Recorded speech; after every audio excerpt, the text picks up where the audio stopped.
doesn't have a tie on. I want to watch.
Shannon Reynolds. Hunter helps out too.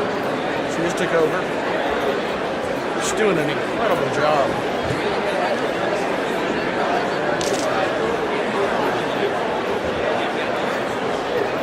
It was very safe.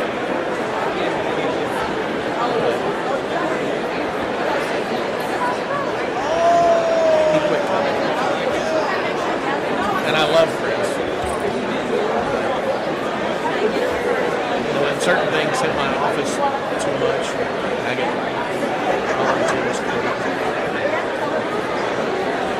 and I love Chris today. He just had a really good heart. I really did. But yeah, Shannon was a godsend, and she knows everybody. She'd already set up a mission trip to Moody, Texas, just down the road, or Bruceville, Lady. Were you? You ever running in? Please take your seats.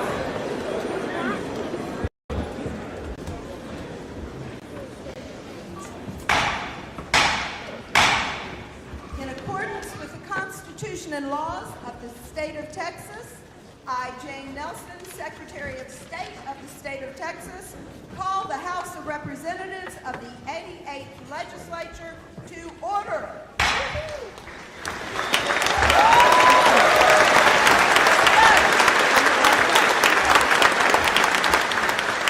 As we begin today, please let me remind you that under the terms of conduct for the House Chamber, the presiding officer is charged with preserving order and decorum, including in the gallery, the lobby, and adjacent spaces. I ask those persons on the floor and in the gallery to comply with the principles of decorum as outlined in your program. The House and the gallery would please rise for the invocation and remain standing for the national anthem and pledges of allegiance to the United States and Texas flags. The invocation will be delivered by the Most Reverend David L. Toops, Bishop of the Diocese of Beaumont. God, our loving Father, creator of all goodness, we invoke your Holy Spirit of wisdom and guidance upon this legislative session and upon all those called to serve the common good. We ask you to bless the great state of Texas and all those entrusted to our care. We pray for peace in our hearts and peace in our world in these challenging times. And so we close with the words often attributed to St. Francis of Assisi, a great patron of peace. God, grant us the serenity to accept the things we cannot change, the courage to change the things that we can, and the wisdom to know the difference. May your wisdom prevail upon us and allow us to be your instruments of peace in our community. you who live and reign forever and ever. Amen. Amen. Please remain standing. Today, we are pleased to have Talene Nabon Decom from the Butler School of Music at the University of Texas at Austin perform our national anthem.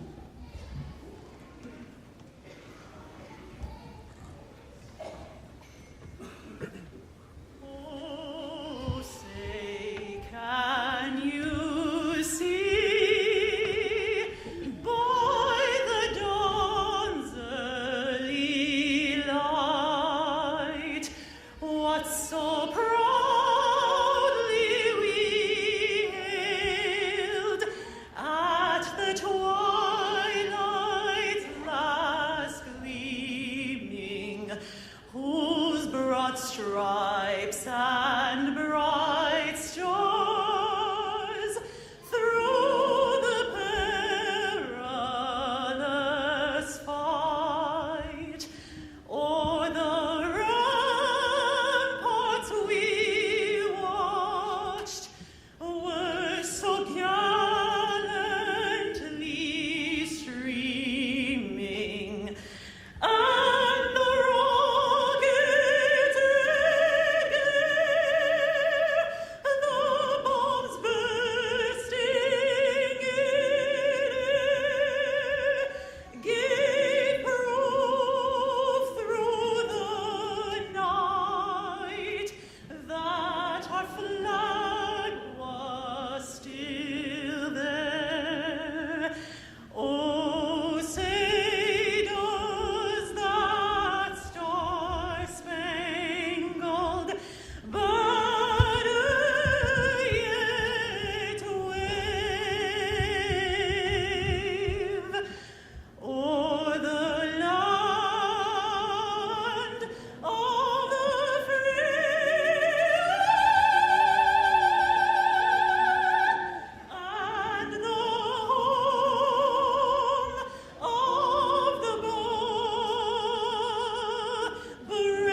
the Honorable Hugh Shine of Bell County to lead the pledge to the United States flag.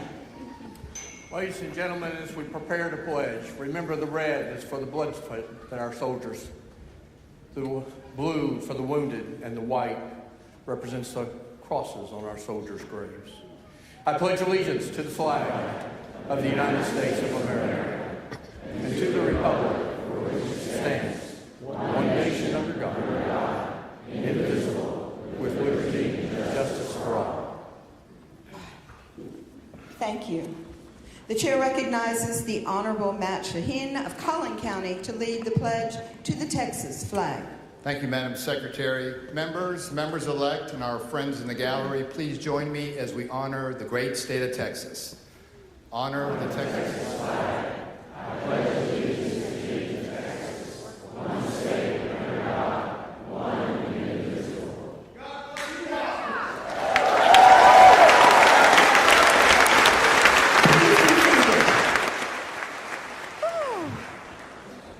Well, good afternoon. And welcome to the 88th Texas Legislature. Yeah.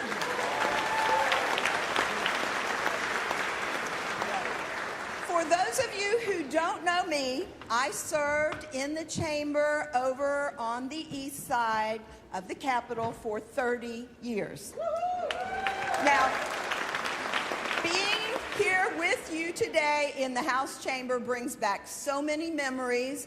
Of course, I witnessed some of my bills die very colorful deaths in this chamber, as I'm sure some of you have. But it's also a place where I forged some of the best friendships and partnerships of my career. As finance chair, I had the privilege of working on the state budget with 4 amazing appropriation chairs, Chairman Pitts, Chairman Otto, Chairman Zerwas, and Chairman Bonin. Yeah. I teamed up with many of you who are truly amazing subject matter experts on your key issues to pass good legislation over the years. I want to share just one memory that really stands out. When we were working to establish the Cancer Prevention and Research Institute of Texas, there was a key vote here in the House to save that bill, which I think had 9 lives, those of you who were around back then. And I heard it was in trouble. And I ran over from the Senate and went straight to Mrs. T and Chairman Morrison for help. Gina, you remember this? And we gathered all of the women of the House together. And we went from all the way in the back to the front of the room, desk by desk. Mrs. T, you remember this? And we counted votes. And by the time we got up to the front, Speaker Craddock, we said, we've got the votes, and we passed that bill. You remember? It was so awesome. And so to be here in the House with you today, that was a special bill. That was a special time.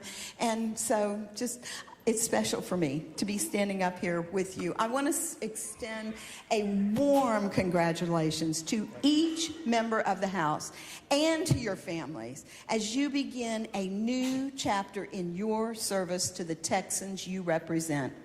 30 years ago, I sat exactly where you are on my first opening day of the legislative session with my husband and my 5 children, feeling the excitement in the chamber and hearing the buzz around the Capitol building and anxiously awaiting what the session had in store for us. You are surrounded by some new faces this year, including 26 new members of the Texas House and 5 new members. Yes, welcome, welcome. And we have 5 new members of the Senate, but we also have some seasoned veterans among us who have worked year after year, and in some cases, decade after decade, to improve the lives for all Texans who call this state home. Many of you are fresh off the campaign trail, where you had an opportunity to listen firsthand to concerns and hopes of the constituents that you now represent. Each of you brings a unique point of view, background, and expertise to this body.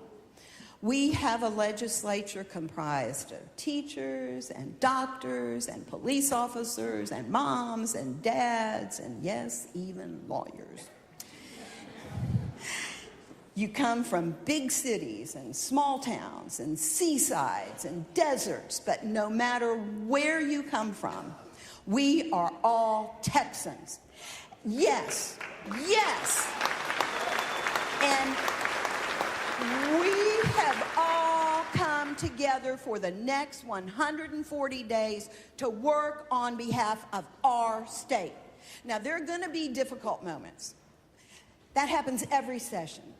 But remember this, as Texans, we all agree on so much more than any differences we might have. I have great faith in all of you, and I will be rooting for you all to have a successful session. So congratulations and good luck, and let's get started.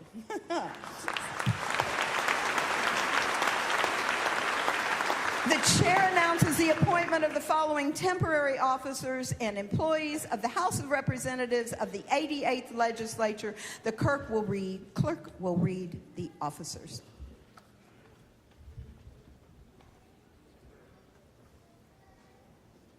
Temporary officers of the 88th Legislature, Parliamentarian Sharon Carter and Hugh L. Brady, Assistant Parliamentarian Thomas G. Samuels, Chief Clerk Stephen Brown, Assistant Chief Clerk Mark Cervantes, Journal Clerk Jennifer Tygan Duran, Voting Clerk Scotty Hagan, Sergeant-at-Arms Michael Black, Assistant Sergeant-at-Arms Kara Coffey, Doorkeeper Anthony Hester, Reading Clerks Kate Atwood and Haley Hildebrand, Committee Coordinator Stacy Nicchio, Assistant Committee Coordinator Damian Duarte, Executive Director of House Business Office Stephen D. Adrian, Assistant Director of House Business Office Scott D. Seibert, Chaplains, the Most Reverend David L. Toops, the Reverend Jacob N. Herleman, and the Reverend Fernando Rico, and honorary pages and the names of whom will be entered in the journal.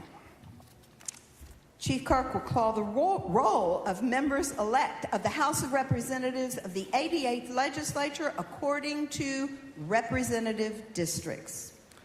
Please answer present as I call your name. District 1, Gary Van Dever. District 2, Brian Slayton. District 3, Cecil Bell. District 4, Keith Bell. District 5, Cole Hefner. District 6, Matt Schaefer. District 7, Jay Dean. District 8, Cody Harris. District 9, Trent Ashby. District 10, Brian Harrison. District 11, Travis Clardy.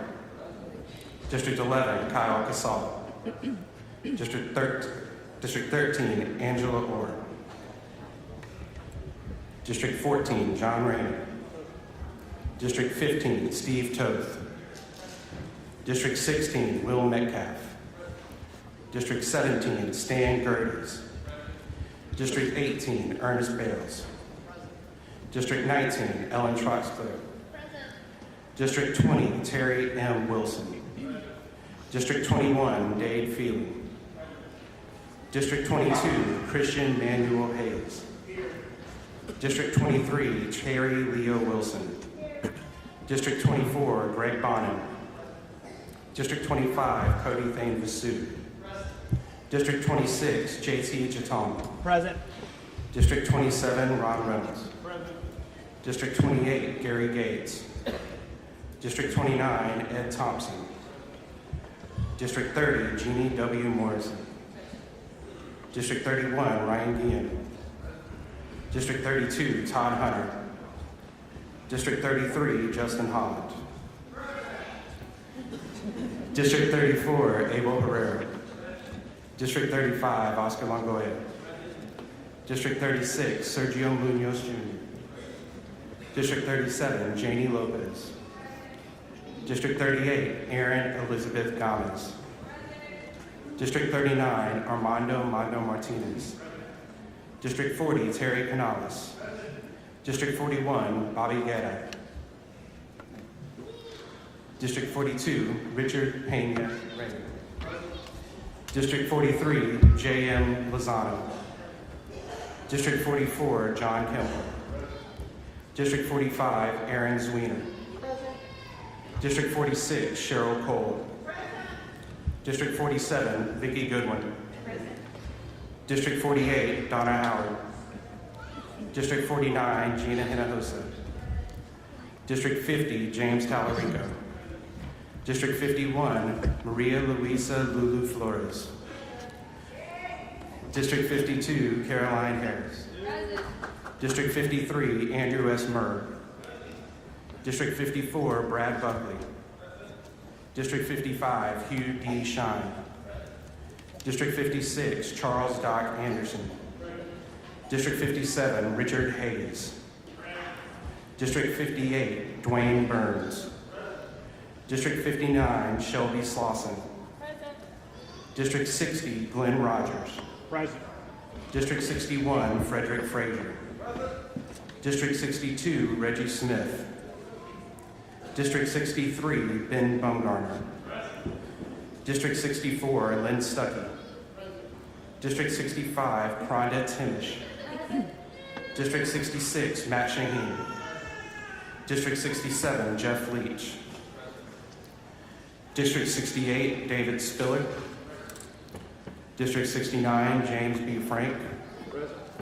District 70, Mahala Elizabeth Lisa. District 71, Stan Lambert. District 72, Drew Darby. District 73, Carrie Isaac. District 74, Eddie Morales. District 75, Mary E. Gonzalez. District 76, Suleiman Lalana. District 77, Evelina Lina Ortega. District 78, Joe Moody. District 79, Claudia Ordaz Perez. District 80, Tracy O. King. District 81, Brooks Landgraf. District 82, Tom Craddock. District 83, Dustin Burrows. District 84, Carl Tepper. District 85, Stan Kitzman. District 86, John T. Smith. District 87, Ford Price. District 88, Ken King. District 89, Candy Noble. District 90, Ramon Romero Jr. District 91, Stephanie Click. District 92, Salman Bojani. District 93, Nate Schatzline. District 94, Tony Tenderholt. District 95, Nicole Collier. District 96, David Cook. District 97, Craig Goldman. District 98, Giovanni Capriglione. District 99, Charlie Guerin. District 100, Fenton C. Jones. District 101, Chris Turner. District 102, Ana Maria Ramos. District 103, Rafael M. Anchia. District 104, Jessica Gonzalez. District 105, Terry Mesa. District 106, Jared Patterson. District 107, Victoria Niave Criado. District 108, Morgan Meyer. District 109, Carl O. Sherman. District 110, Tony Rose. District 111, Yvonne Davis. District 112, Angie Chin Button. District 113, Retta Andrews Bowers. District 114, John Bryant. District 115, Julie Johnson. District 116, Trey Martinez Fisher. District 117, Philip Cortez.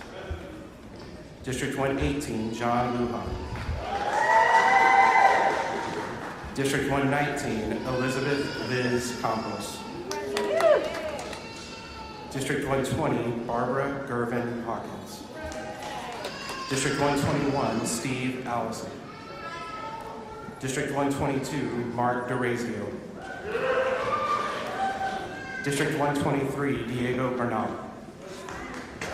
District 124, Josie Garcia. Present. District 125, Ray Lopez. District 126, E. Sam Harless. District 127, Charles Cunningham. District 128, Briscoe Kane. District 129, Dennis Paul.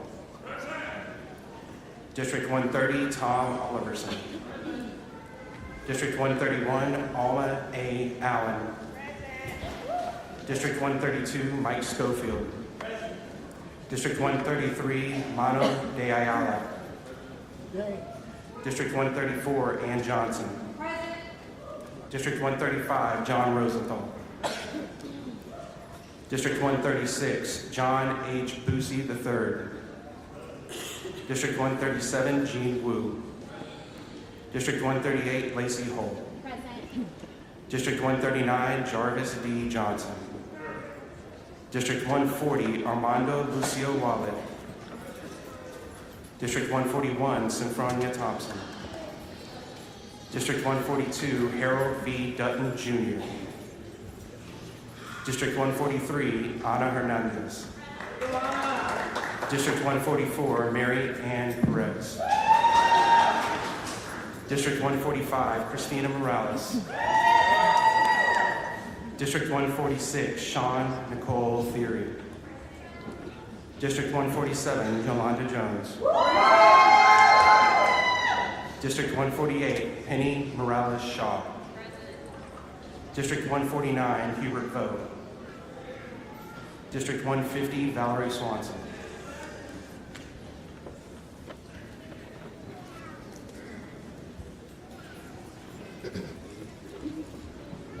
A quorum is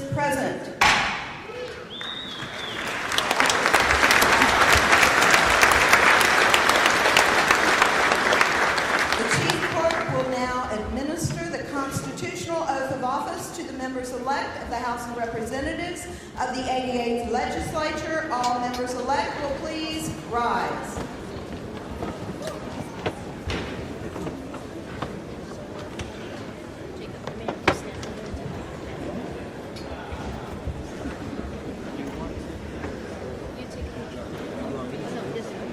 Please raise your right hand and repeat after me, stating your name when I state mine.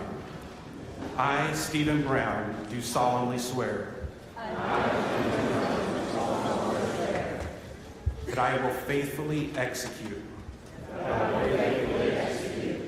the duties of the office of member of the House of Representatives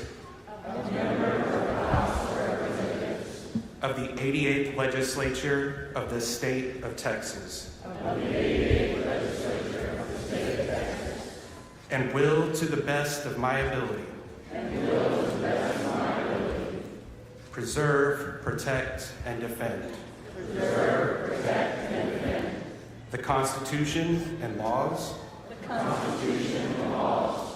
of the United States and of this state. So help me God. Congratulations,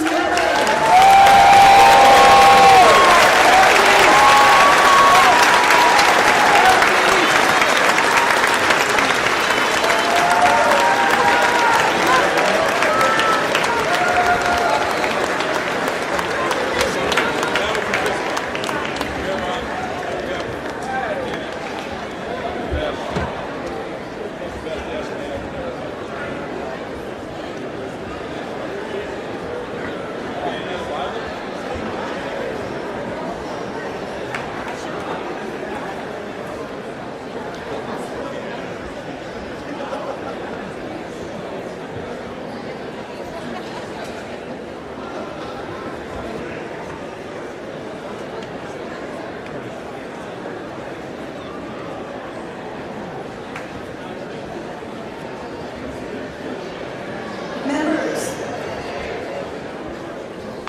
Members, the House will now... It's fun celebrating. Members, the House will now consider a series of motions relating to organization of the House. Copies of these motions have been placed on your desk.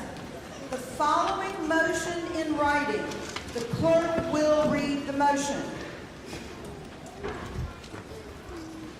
Motion in writing by the Honorable Todd Hunter of Nueces County. Madam Secretary, I move to adopt the House Rules of Procedure from the 87th Legislature, accepting Rule 16 as temporary rules. The chair recognizes the Honorable Todd Hunter of Nueces County to explain the motion. Thank you, Madam Secretary. Members, this is the first motion we adopt on opening day.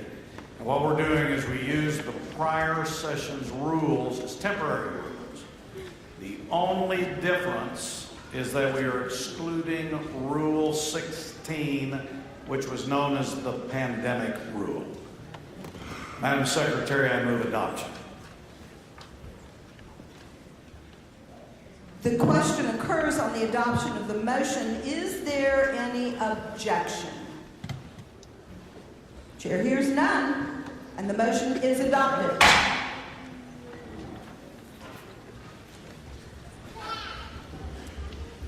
Following motion in writing, clerk will read the motion.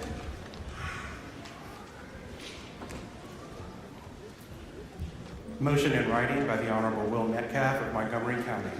Madam Secretary, I move that pending the election of the Speaker, all individuals other than members of the House of Representatives, members of their families, the Secretary of State, temporary officers and their staffs, and approved guests be barred from the floor of the House of Representatives inside the railing.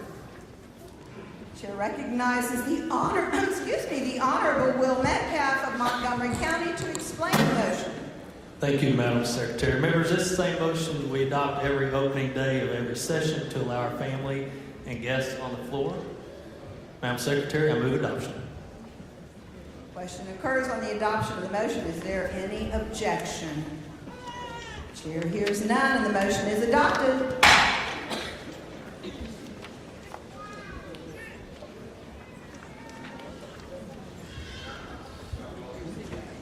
Following motion in writing, clerk will read the motion.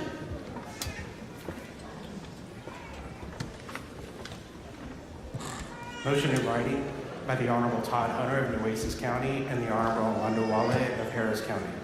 Madam Secretary, I move that in accordance with Sections 9B and 11, Article 3, Texas Constitution, and the laws of the state of Texas, the House of Representatives of the 88th Legislature proceed to elect a Speaker of the House of Representatives from its own membership as follows. Section 1, Nominations. A, the Secretary of State shall call for nominations from the floor for the election of Speaker of the House of Representatives and shall recognize each member who desires to make a nomination. The order in which members shall proceed to make a nomination shall be determined by lot. B, each member recognized for this purpose shall immediately advance to the microphone at the reading clerk's desk and make the nomination and a nominating speech, not to exceed 5 minutes in length. C, after all nominations have been made, the Secretary of State shall declare nominations to be closed. D, the Secretary of State shall recognize at any time a member whose name has been placed in nomination for the purpose of withdrawing as a nominee. A member who withdraws is not considered a nominee. Section 2, Seconds. A person is not considered a nominee unless the nomination is seconded by at least one member. B, one seconding speech shall be allowed for each nomination in the order in which nominations were made. Then other seconding speeches shall be allowed in rotation in the same order. C, not more than 5 seconding speeches shall be allowed for each nominee. D, a seconding speech may not exceed 3 minutes in length. Section 3, Voting Procedures, Voting Machine. A, all votes shall be record votes taken using the voting machine with the vote of each member entered in the House Journal. B, if there are 2 or 3 nominees for Speaker, the members shall record their votes from their desk on the voting machine with a different colored light on the machine indicating a vote for each nominee. If the nominees cannot agree on the color that will indicate a vote for each nominee, the presiding officer shall draw lots to determine the color for each nominee. C, before the close of voting on the voting machine, the presiding officer shall provide several warnings to the members that the voting period is about to close. D, a member who does not cast a vote for a nominee but who is recorded present at the initial roll call shall be recorded as present not voting in the record. Section 4, Results Runoff. A, the Secretary of State shall announce the results of the election. If a nominee receives a majority of the votes cast, the Secretary of State shall declare that the nominee be elected to the office of the Speaker of the House of Representatives. B, if no nominee receives a majority of the votes cast, the 2 nominees receiving the largest number of votes in the initial vote shall be in a runoff conducted by voting machine as provided by Section 3 of this motion. The Secretary of State shall announce the results of the runoff and declare the nominee receiving the majority of the votes cast to be elected.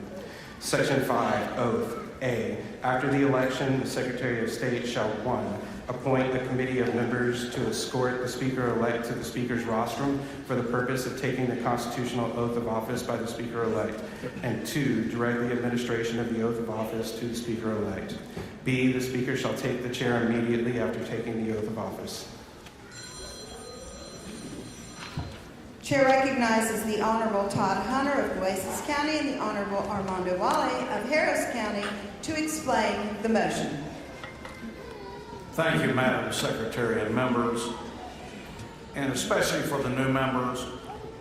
This motion is very, very similar to the procedures we've used in the past sessions for the nomination and election of the Speaker. And just to highlight, the motion provides for a nominating speech not to exceed 5 minutes, requires a nomination to be seconded by at least one member, allows up to 5 seconding speeches not to exceed 3 minutes, and requires votes to be taken using the voting machine. And if more than one candidate is nominated, the Secretary of State will draw lots to determine the order of speeches and the color of light on the voting machine for each candidate. Representative Wale and I move adoption. The question occurs on the adoption of the motion. Is there any objection? The chair hears none, and the motion is adopted.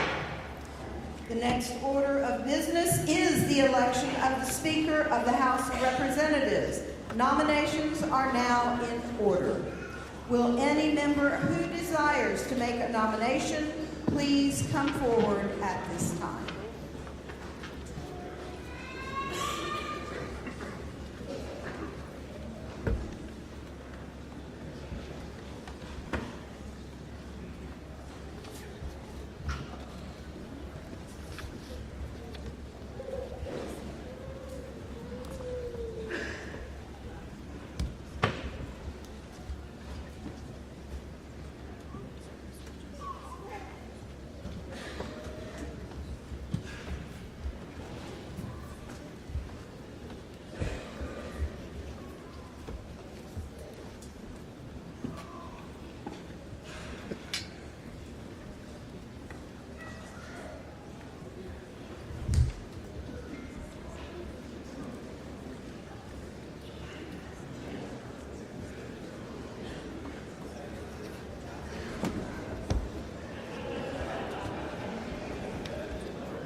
this goes. They elect a speaker.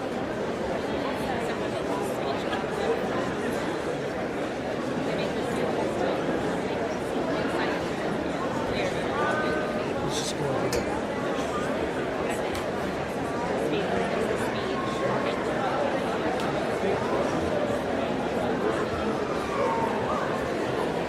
It's interesting. I've never done it.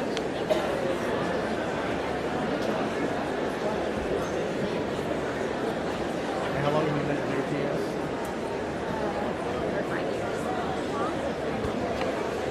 It's an LA. Probably one of the most underrated hospitals in terms of quality. Oh, yeah.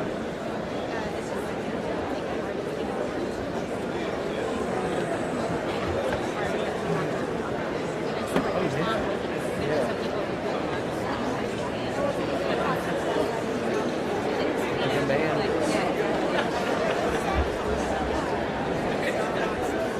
These people are MHR patients. You never.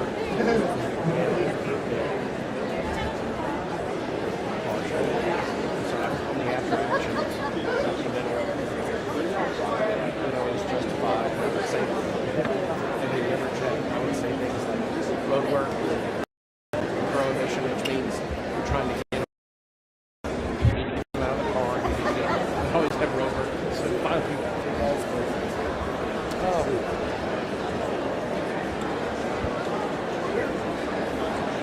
it's a second case of road prohibition. So can you pick a different route? I was like,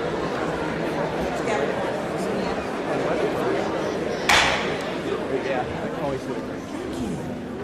Chair recognizes the Honorable Cody Harris of Anderson County to nominate the Honorable Dave Phelan of Jefferson County. Madam Secretary, distinguished guests, members and families, welcome to the Texas House. Members, it is my honor and privilege to stand before you in this historic chamber and place in nomination the name of the Honorable Dave Phelan, my colleague and dear friend, for Speaker of the Texas House of Representatives.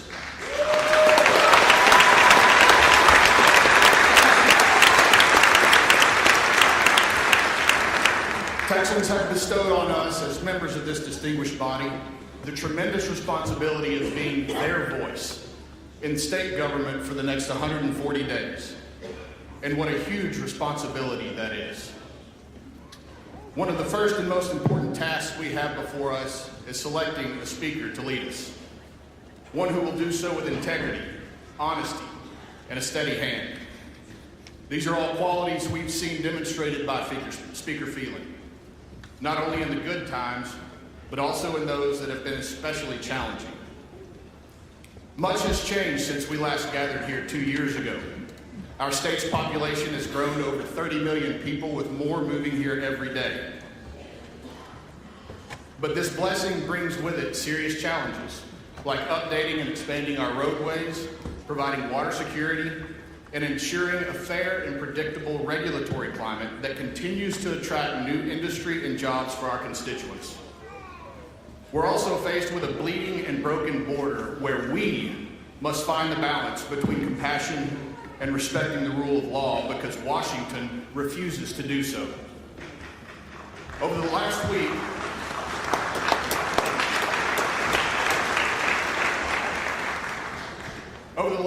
we witnessed the culmination of decades of dysfunction in our nation's capital. Partisanship and petty political theater have come to personify our nation's political landscape, and we know that there are powers on both sides of the political spectrum who want the same dysfunction for Texas. The revered Sam Houston, whose portrait hangs over my left shoulder, once said, "Texas will again lift its head and stand among the nations." It is my firm belief that Texas, and particularly the Texas House, stands as an example to the world of how a representative government is supposed to work.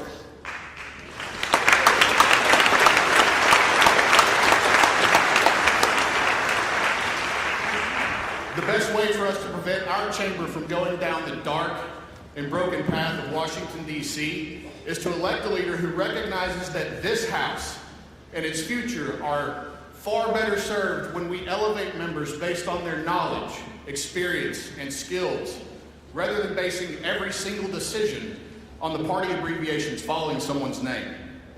That leader is Dave Phelan.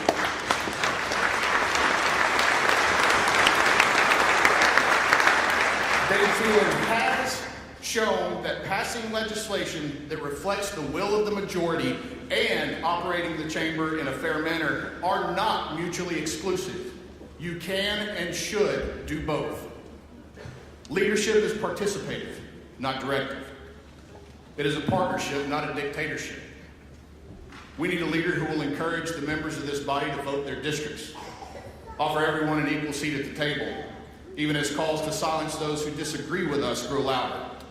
One who respects the rules, history, and process that make this distinguished body work. Dave Phelan has effectively led this House through some of the most challenging times in our state's modern history. In his first term as Speaker, Dave successfully guided the House through the many complex legislative challenges brought by COVID-19. Then in February of 2021, the trajectory of the session was completely disrupted when the state of Texas experienced one of the worst winter weather events in its history. He led us through multiple special sessions, and despite all of that, under Speaker Phelan's leadership, we were able to emerge with a balanced budget, vital fixes to our state's power grid, stronger elections, better health care for mothers and babies, and the list goes on and on. That brings us to today. We start this session with $32.7 billion in revenue surplus, a diverse new class of members, a fresh set of ideas and challenges facing our constituents, and an opportunity to elect a leader who will ensure that we are given the tools to perpetuate the Texas miracle. Members date as many things: a successful businessman, a loving husband and father, a dedicated state representative, and friend to us all. He's proven his leadership in good times and bad. He places a premium on fairness and respect for the process, and I'm certain that he is the right man for the job. Madam Secretary and members, it is my great honor and privilege to nominate the Honorable Dave Phelan to continue serving this great and distinguished institution as Speaker of the Texas House of Representatives. Thank you.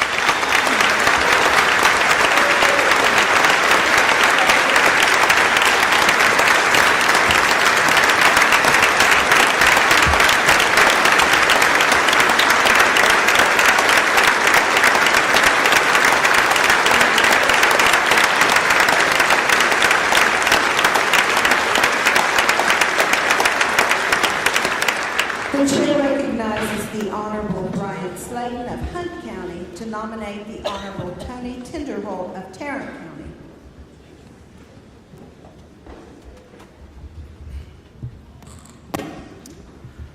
Madam Secretary, members, your beloved friends and family that are here with you today, I'd like to welcome you to this chamber and in your Texas Capitol. I am honored to be up here nominating my friend, Tony Tinderholt, to be our next Speaker of the House. Last week, America witnessed the foremost transparent days in the halls of Congress in modern history, where we saw actual debate and discussion. That only happened because conservatives were unwilling to rubber stamp an establishment leader with a history of working with Democrats to stop conservative policy. Another thing you might have noticed was that the Democrats in Congress stood together, consistently in opposition to Speaker McCarthy. Not one Democrat broke rank to vote for a Republican. In Texas, we do things a little differently. Our Speaker courted the Democrats to get his position, gave them chairmanships, protected them from being punished when they fled to D.C. And while they were in D.C., they spent weeks disparaging the reputation of the Republican members.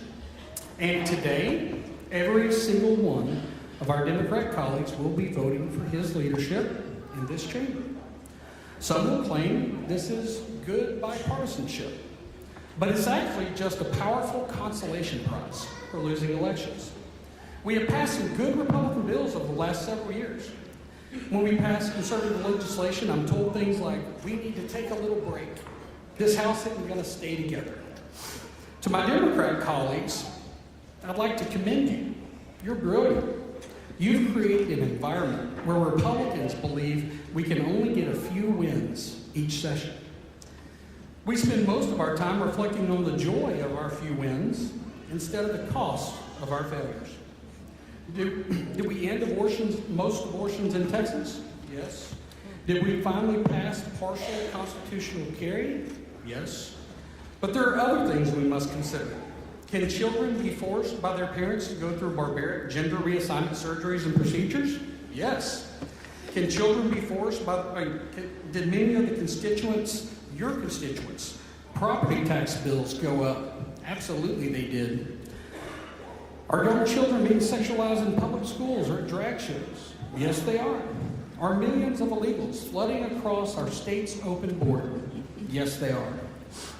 At some point, we need to realize we are settling for just enough wins to get reelected. We cannot afford to operate that way anymore.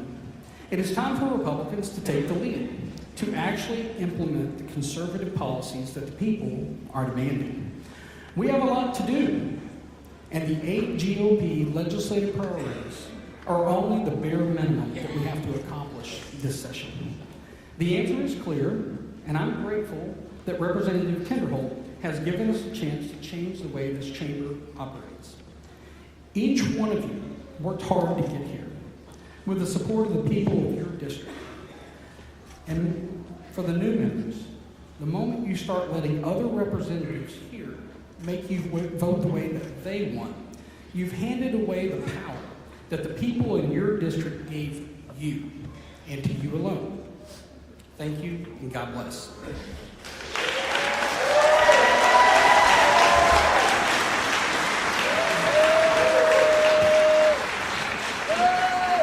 Are there any other nominations?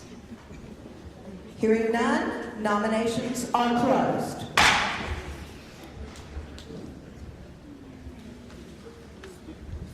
The chair recognizes the Honorable Angie Chen Button of Dallas County to make the first seconding speech for Representative Phelan.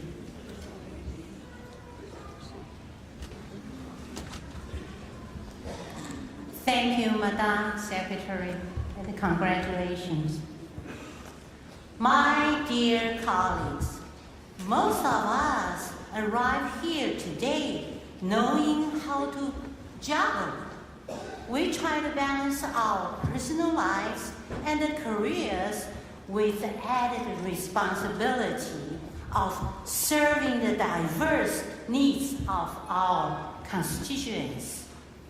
While some of the big headline-grabbing issues dominate conversations, there are hundreds of less flashy issues impacting our constituents' daily lives. Juggling a lot of balls gets challenging when people keep tossing you more balls. Well, sometimes it could feel like that. This is a game of dodgeball. Well, a few sessions ago, Dave Phelan chaired the State Affairs Committee. While on the House floor, I saw him walking this way. Well, he came to talk to me about this bill of his bill. And he heard that a city in my district did not like it. And guess what? He said, Angie, I completely understand if you are not able to support my bill. Wow!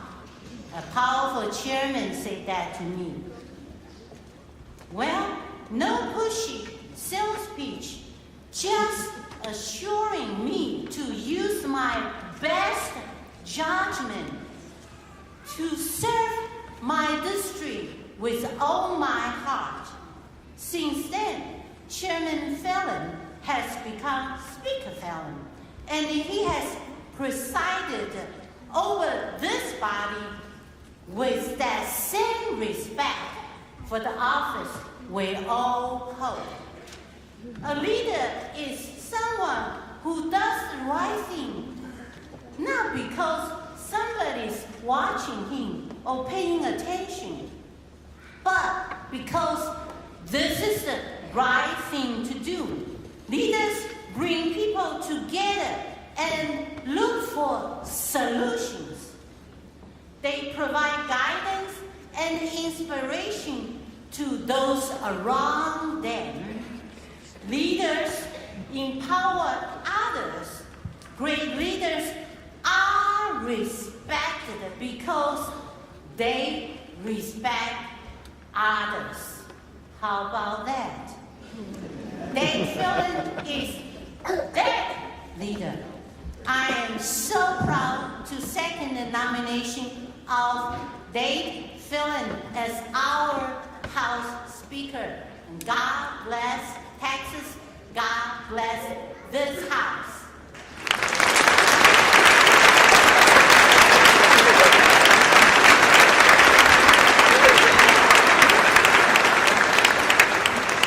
The chair recognizes the Honorable Nate Schatzline of Tarrant County to make the first seconding speech for Representative Tony Tinderholt. Thank you, Madam Secretary. I'm going to keep this very brief. I am proud to nominate and second the nomination of Representative Tinderholt for Speaker. I'd like to point out that I'm also proud of Speaker Phelan for the stances that he's taken that line up with my values as well. Whether that be the pro-life stance that he's taken or it's the pro-Second Amendment stance he's taken. But I want to be very clear. This vote for me is in support of my friend, someone who has supported me since the very beginning of my race, Representative Tony Tinderholt, a conservative fighter that's taken conservative stances time and time again, and I trust his leadership. I look at Representative Tinderholt, I look at someone who votes his conscience, I look at someone who votes biblical Christian values, I look at someone who takes the hard stances when others aren't willing to, and I look at someone who I can trust to do the right thing at all times. I appreciate Speaker Phelan, and I appreciate all he's done for this state. But when I nominate Representative Tony Tinderholt, I do so as a friend who I know is going to stand in the gap and take the stances that our GOP has asked us to do, that our counties have asked us to do, that our districts have asked us to do, and my district specifically has asked me to take a stand on the GOP priorities, and I know Representative Tinderholt will do just that. I believe that chairmanship should go with the majority party. I believe that we must take strong stances so that we can get strong conservative legislation done, and I trust that Representative Tinderholt will do just that. So I'm proud to second the nomination of Representative Tinderholt. Thank you. I yield the rest of my time. The chair recognizes the Honorable Tracy King of Uvalde County to make this next seconding speech for Representative Phelan.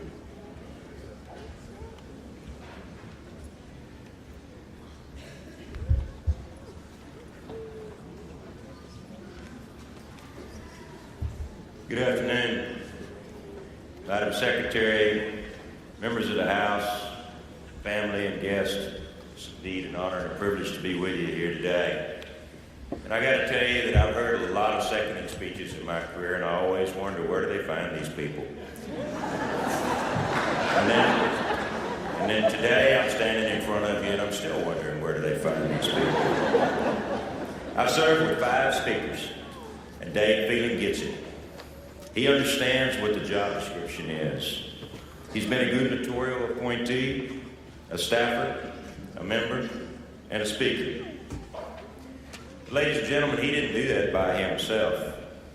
His wife, Kim Phelan, is a devoted mother of 4 boys, a great wife, and an absolutely incredible attorney, if y'all didn't know that. Thank you so much, Kim.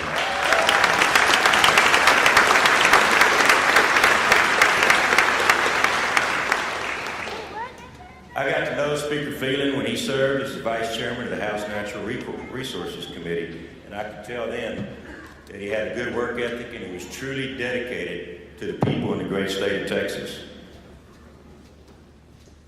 But what most impressed me about Dave Phelan was a trip that he made to Uvalde, Texas last week to meet with the families of the 19 children and the 2 teachers that were killed in the Robb school shooting on May 24th. He represents a district in East Texas that borders the Louisiana border. Uvalde is part of a district 2/3 of the way across the state that borders the country of Mexico. Very, very different places. He didn't have to do that. He didn't have to make that trip. It won't affect his re-election in East Texas or his re-election for Texas Speaker of the House. I was going to vote for him anyway. But he made the trip across the state because he cared. And he wanted those families to know that he cared about what they were going through. It was not an easy meeting. I was there the whole time. They agreed on some things, and they disagreed on some other things. But throughout the entire meeting, he was honest with them. He was up front, answered those questions boldly, and it was impressive. And ladies and gentlemen, those are qualities that I find very, very admirable, particularly under those difficult situations. Now, we all come from different backgrounds, and there's 150 of us that serve in this house together. And Speaker Phelan believes in giving every member the opportunity to represent the folks that sent them here to do that. So, Madam Secretary, for these and many other reasons, it is an honor and a privilege to second the nomination of Dave Phelan to be Speaker of the House. Thank you, and God bless you.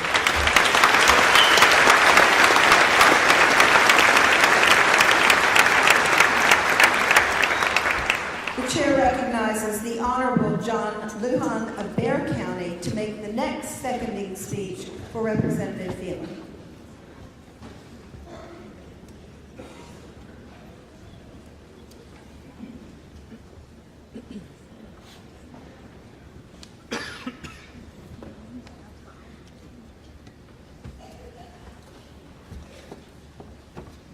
Thank you, Madam Secretary.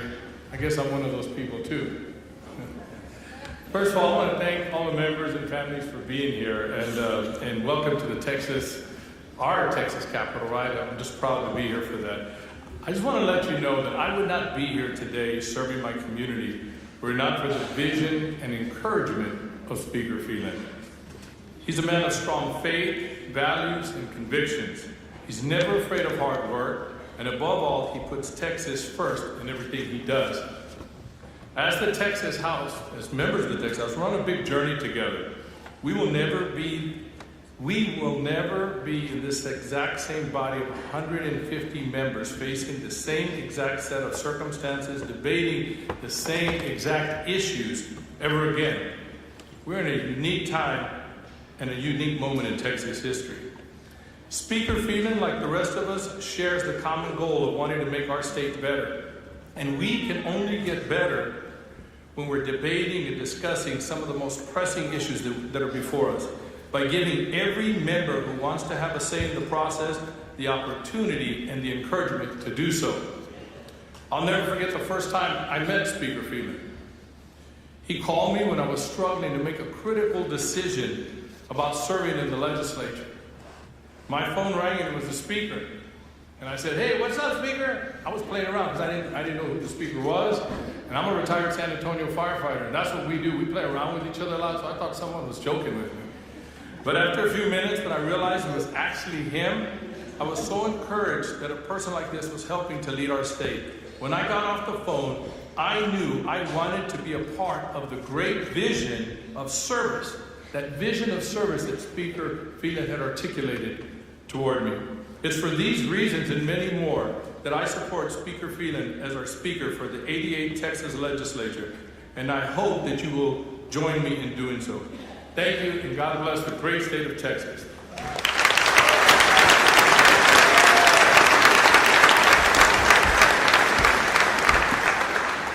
The chair recognizes the Honorable Tony Rose of Dallas County to make the next seconding speech for Representative Phelan.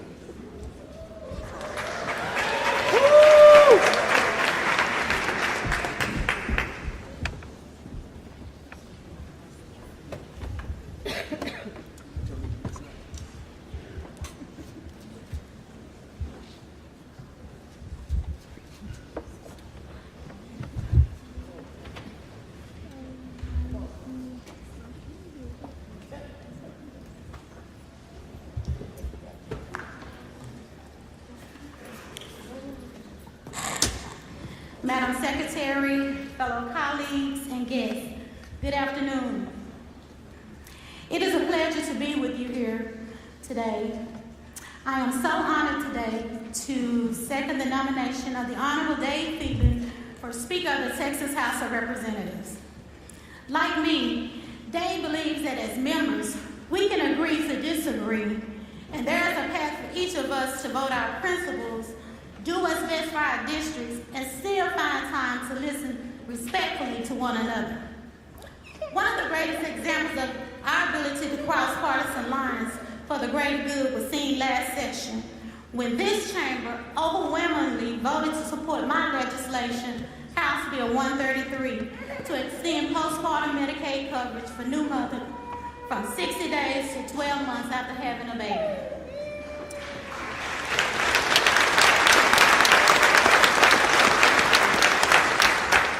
To our new members, you'll learn this the hard way real soon.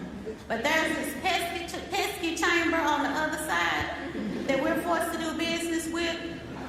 And unfortunately, despite a large bipartisan coalition of House members voting in favor of that bill, the Senate version lowered the threshold of coverage to 6 months rather than 12, thus casting into jeopardy the extension of postpartum health coverage for Texas altogether. As the federal government had only eased application requirements for states that expanded to a full year of coverage. Like policy making, our healthcare system is arduous and complicated, so I'll bury you the nuts and bolts.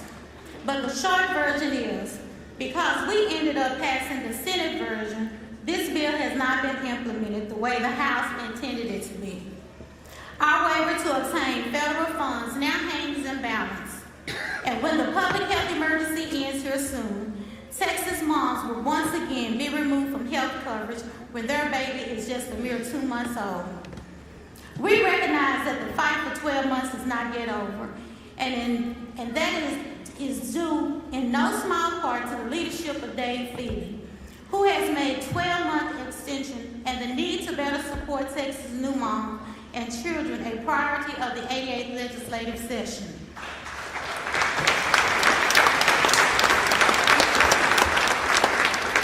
Last session, he was right by my side every step of the way, advocating for my bill and helping to get it over the finish line by making it the central focus of his Healthy Families, Healthy Texas legislative package.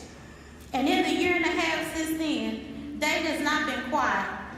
He went on to lead our chamber into urging the Centers for Medicare and Medicaid Services to approve our application and to get it done without delay. In every speech, every interview, and conversation I've had with him, he has reaffirmed me his support for this legislation and assured me that we will get it done once again. He was supporting our effort long before dark, so when he says it will get done once again and made a top priority this time around, I believe him. Members, I share this story with you today because it's an example of the type of leader we need for this chamber. One who takes up our fights as his own. One who believes that good policy is just that, good policy. And one who is willing to continue to work until the work is done the right way and not the easy way.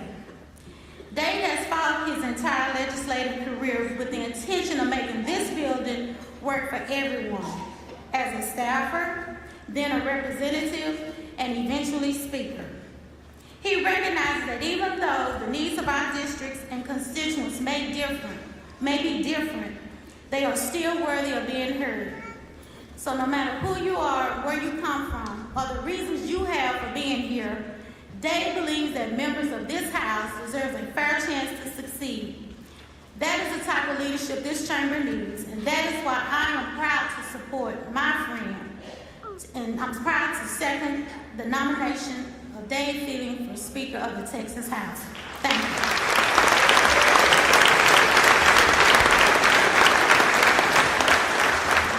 The chair recognizes the Honorable Tony Tinderholt of Tarrant County to make the next seconding speech.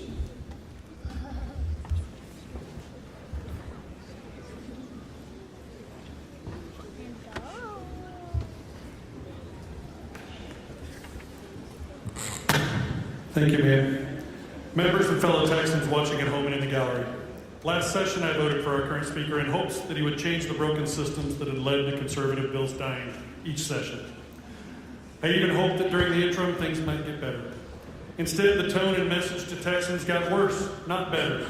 I watched as our speaker refused to address Republican delegates at the largest Republican gathering in the nation, the Texas GOP convention. Many of you who told me you spent months trying to get a meeting with him to discuss various policies, only to be ignored. Many of you that I talked to. The Speaker of the Texas House is supposed to be a servant leader, one available to every single member of the body, not only accessible to a select few who exhibit the obedient behavior that leadership wants and needs. Every one of you knows that I consider you a friend. I don't like when we disagree, and I try to be respectful. I treat everyone the same. Ask yourself, what do Texans need and deserve? I've realized they need me to fight to change this broken system, to give essential policies a chance to pass. What we have been doing has not been working. The change needed is uncomfortable, but the cost of doing what is right pales in comparison to the cost of this House repeating lost opportunities session after session. Our own Congressman Chip Roy recently said, before he accomplished the changes to the rules at the U.S. Capitol, the status quo remains because people want their power. They want their committee chairmanships, they want their gavel, they want the ability to control the power and the purse strings, but they don't want to look into the mirror to fundamentally change a broken town, a broken house, a broken body, and broken federal government. I look forward to working with each of you this session to advance a conservative agenda. I'm committed to this regardless of how today's vote goes. Many of you have told me you're worried about what will happen if you vote for me. That kind of environment should not exist in this chamber. In closing, I'm committed to ensuring that every single Republican legislative priority is debated on the House floor. Each of you should vote your district, but while passing the 1,000 bills that all of you have made a priority, and I agree, your bills are a priority. We can take a couple of days to debate the 8 bills that the Republican Party of Texas has asked us to pass.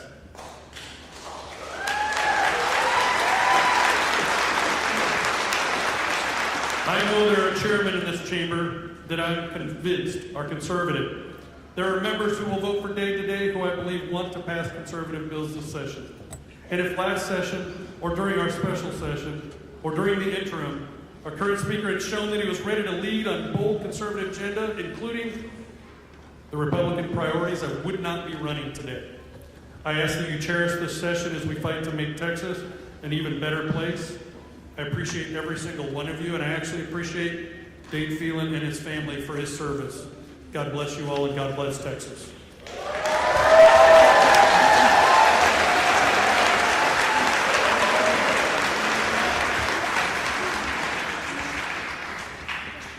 The chair recognizes the Honorable Shelley Slauson of Erath County to make the final seconding speech for Representative Phelan.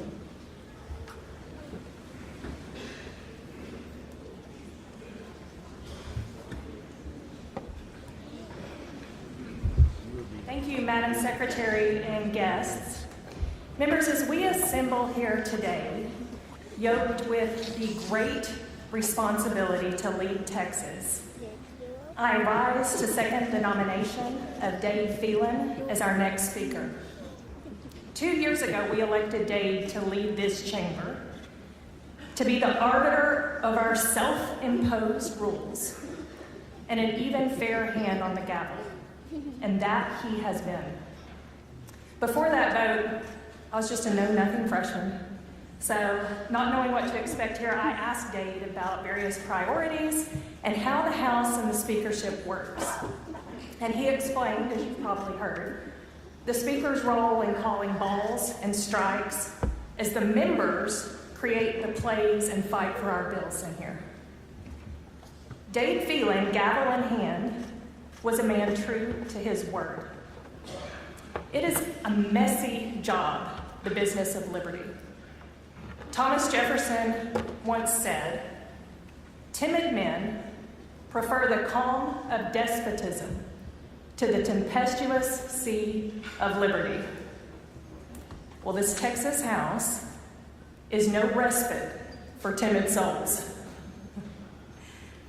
On, other chambers, maybe, DC, maybe. But on any given day in here, we tilt full tempest. Our colleague Dave Phelan is no timid man. From external forces of a pandemic to catastrophic weather, Dave rose to every challenge. Every member had the ability to show up in this building and fight for the ideas laid before this body. Under Dave's leadership, with him standing right here behind us, this House passed historic, long-sought, and hard-fought conservative legislation. Under Speaker Hugh Phelan, this House fearlessly led for our children, our Texas, and for our nation, and we will do so again, which is why I am proud to fully stand behind him as our next speaker. Thank you, God bless you, and God bless Texas.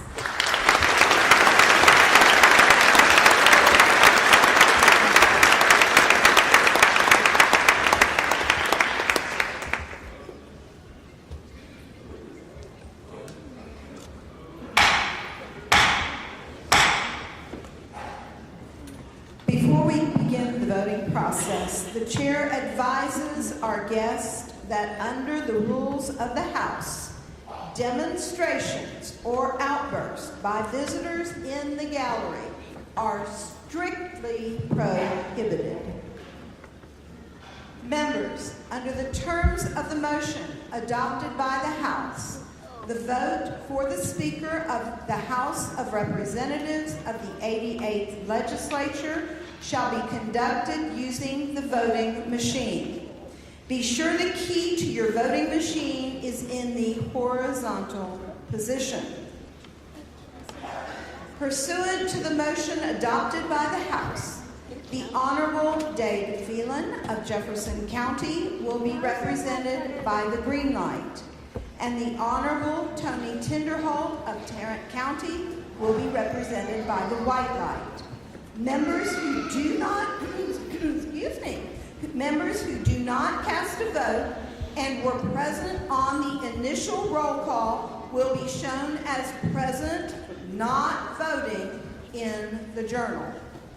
Members and guests, it will take a few minutes after the vote is closed to announce the result.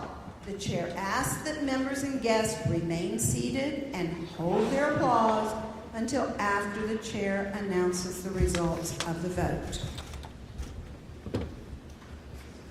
Members, the question occurs on the election of the Speaker of the House of Representatives of the 88th Legislatures. Members wishing to vote for Representative Phelan shall press the green voting button. Members wishing to vote for Representative Tinderholt shall press the white voting button. This is a record vote. The clerk will ring the bell.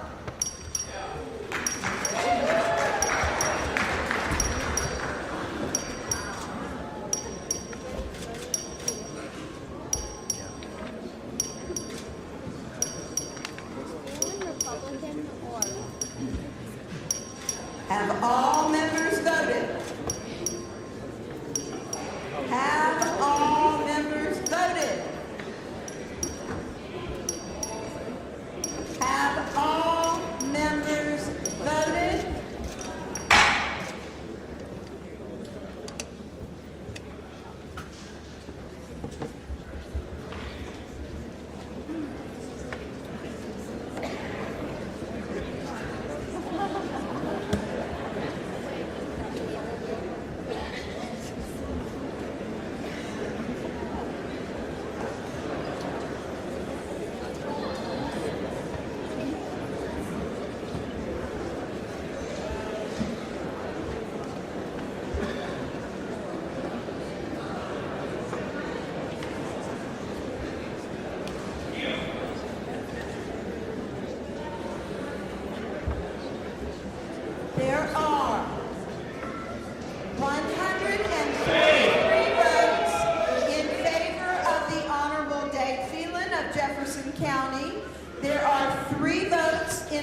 Pursuant to the Constitution and the laws of the state of Texas, I declare the Honorable Dave Phelan of Jefferson County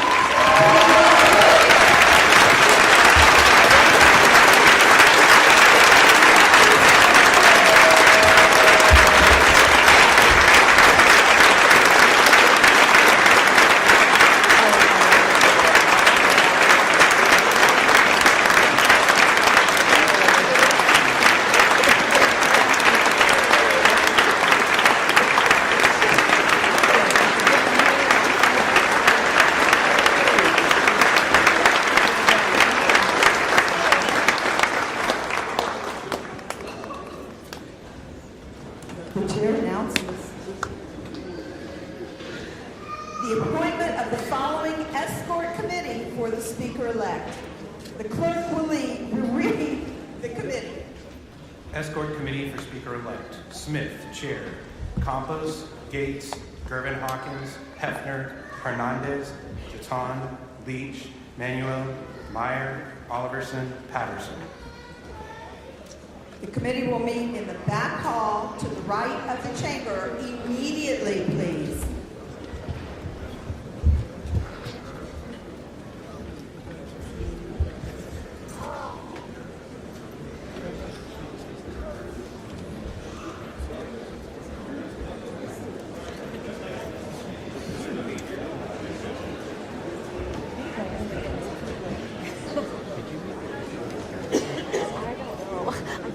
I got a video.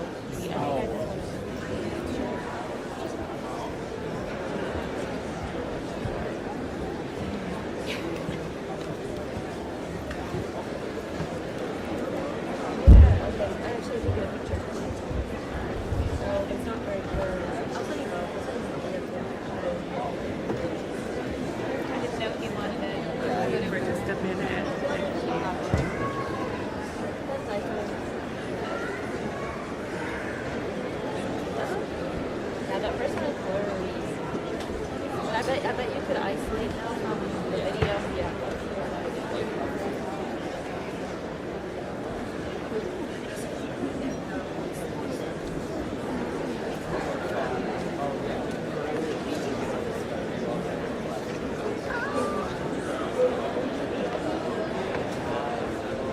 Sorry, I was also trying to get her like snapping the dabbles and it was like zoomed in at a certain point, so it's probably looks really accurate.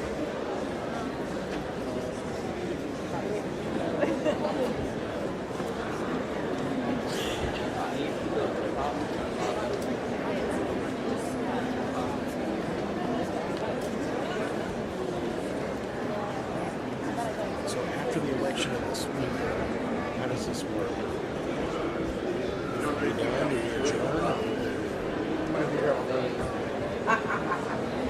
I know, like,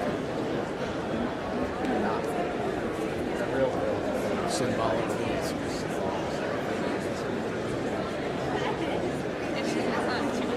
Okay. I got a couple of people in the hospital. You know what it's like in the hospital? Hey, do you do this? Because I do this. You get home, do you do everything in the water? Or do you just like let the immune system just handle it? I did for a long time. But I'm in the clinic now, so I'm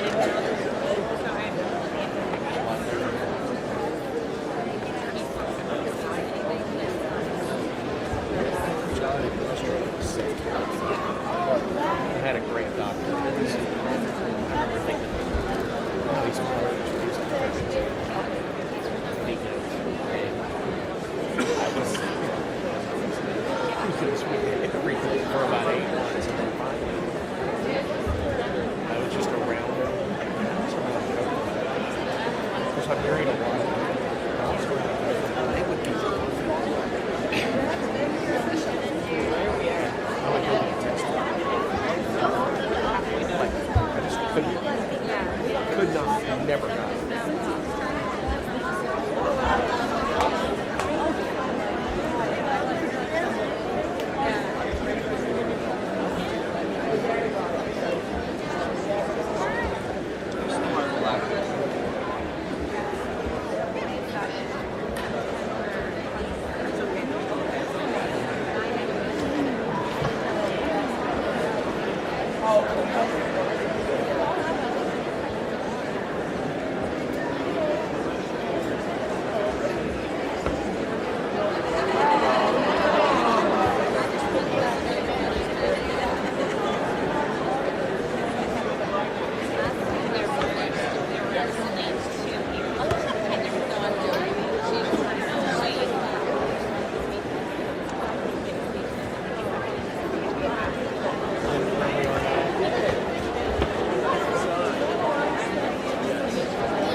I'll give you 2:18.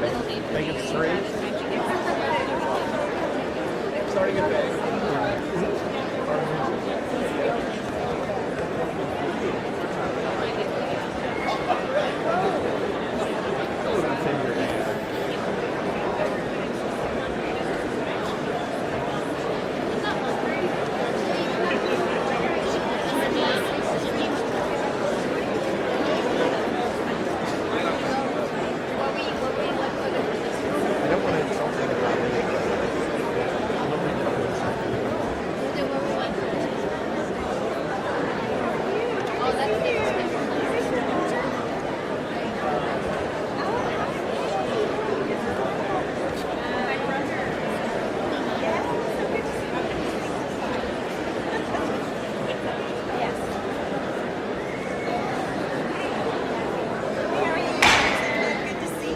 Would everyone please take your seats?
The chair recognizes the Honorable Jeff Brannick, County Judge of Jefferson County, to administer the oath of office to the Speaker-elect.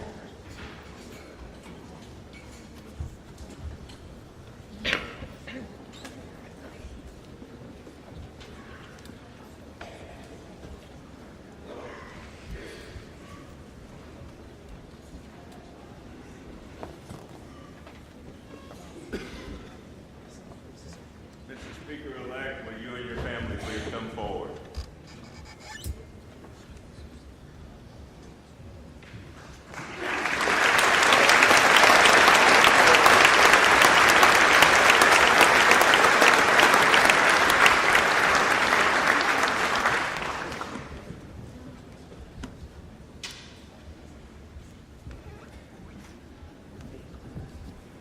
Place your left hand on the Bible, raise your right hand. Repeat after me. I, Dave Pearson, I, David, solemnly swear that I will faithfully execute the duties of the office of Speaker of the House of Representatives of the 88th Legislature of the State of Texas, and will, to the best of my ability, preserve, protect, and defend the Constitution and laws of the United States and of the State of Texas. So help me God.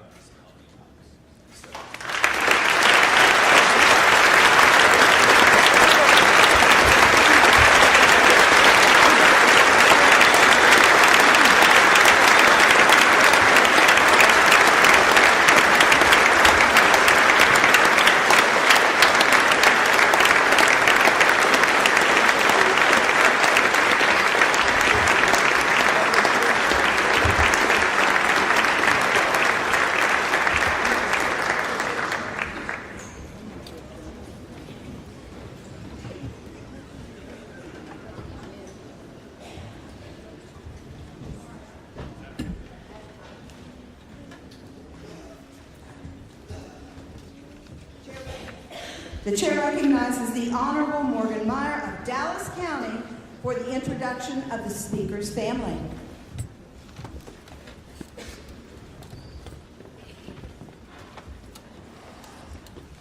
Thank you, Madam Secretary. Members and guests, I am pleased to introduce to you Speaker Phelan's family members joining us on the floor today. His wife, Kim, his 4 sons, Ford, Mac, Hank, and Luke, his parents, Jane and Michael Phelan, and Speaker Phelan's siblings. Welcome.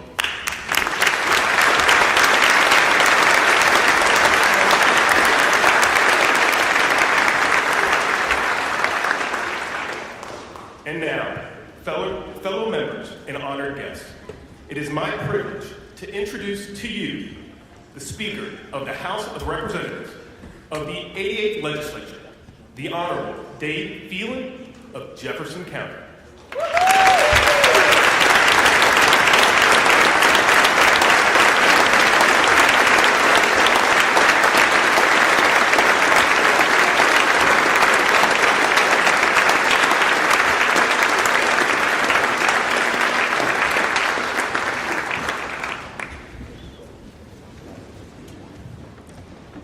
Well, good afternoon, and welcome to the first day of the 88th Texas Legislature. Madam Secretary, the Honorable Jane Nelson, welcome back to the House. The West Wing looks good on you, but it seems like senators will do anything to get on the House floors these days.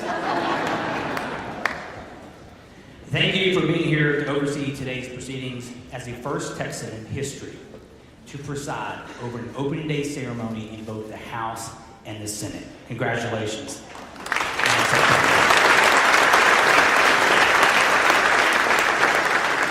And to Cody, Angie, Tracy, Shelby, John, and Tony, thank you. I hope to live up to your words of support, and I cannot do this job without friends like you at my side. After completing a regular session that was anything but regular, 3 special sessions, and traveling 30,000 miles this interim, I would like to start this address the way I like to start every day, which is thanking my wife, Kim, for still being my wife.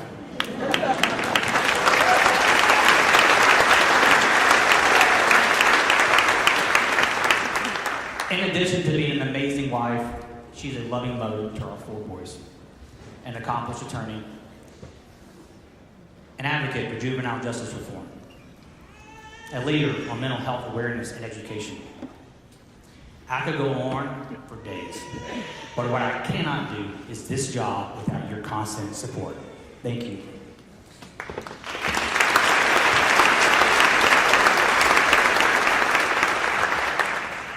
Who's texting me right now? Please stop. Really?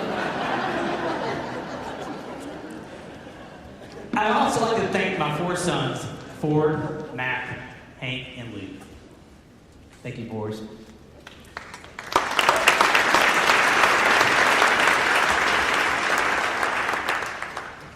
I want to thank you for teaching me how to referee a conversation between people who care a lot about an issue. We don't have points of order back home, but a good knockdown, dragged-out fight over the Xbox is pretty good training for being a speaker. And Luke and Hank had one 2 hours ago. Thank you for being the best kids a dad could ask for. And just like your mom, I cannot do this without your blessings, so thank you. My parents, Mike and Janie, my 6 brothers and sisters, thank you for your love and support over the years. Growing up, if I had a giant gavel like I do now, I would be an only child today. They're also the ones with the really big foreheads too, so sorry. I get criticized for my forehead, but I inherited it from my family. As I look out upon this distinguished gathering, I see 149 people, ordinary Texans, who are eager to get to work on extraordinary things. I am grateful for the majority of you who have honored me with your vote, but I am proud to represent all of you as Speaker of the 88th Legislature.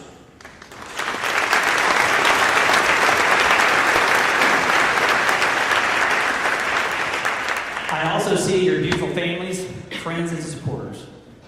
Let us not forget the sacrifices they have made to get you where you are today. Texas appreciates you. Members, let's give them a round of applause.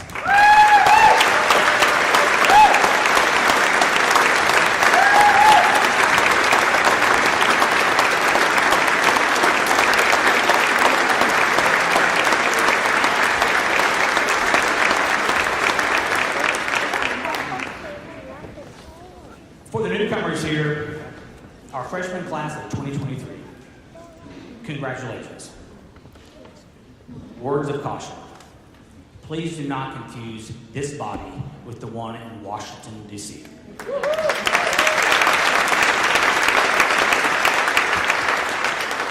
After watching Congress attempt to function last week, I cannot imagine why some want Texas to be like D.C.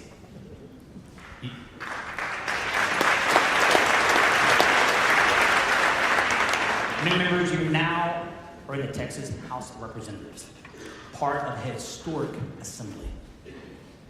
100 years after the first woman was elected to the Texas House, our membership now includes 45 women, the highest number ever.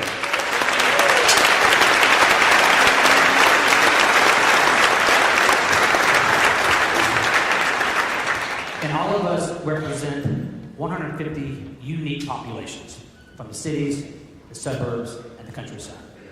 194,000 strong in each district. And while our districts are certainly unique, they have one thing in common. They have trusted us to be their voice. And that is what we will do for the next 140 days. One day at a time, one issue at a time, one bill at a time. All that work will be rooted in one of the most fundamental, necessary elements of this institution, the Texas House Rules. As the most deliberative body in this nation, our rules matter. And my advice to new members is to know them, love them, and be certain we will enforce them. Because our rules keep the game fair, but they do not dictate the outcome. We will have divisions, every session does, but that division does not have to define us. Let the political fires that have raged compel us to come to the table for a solution, not flee from our responsibilities. There will be countless outside voices, not from your district, not from this state, that seek to control our conversation, and they will be plenty loud. But the conversations that matter to us, the conversations that matter to our constituents, happen in here. They happen in this room, in the Texas House. We do our work together here. And when we do that, we might just be surprised to find out how much we have in common. We can find our first patch of common ground in the most fundamental element of society, the family. If we are going to be a family-focused house, and I do hope we will be, we must take a long look at what matters to Texas families. Fortunately, everyone here has spent the better part of a year on the campaign trail, hearing directly from our constituents. And like you, I've heard some very straightforward concerns from the families in my district. I've heard about the economy, inflation, difficulty in making ends meet, ever-increasing property taxes that have led many to feel year in and year out they are renting their property from the government. Like them, I believe tax relief should be a priority.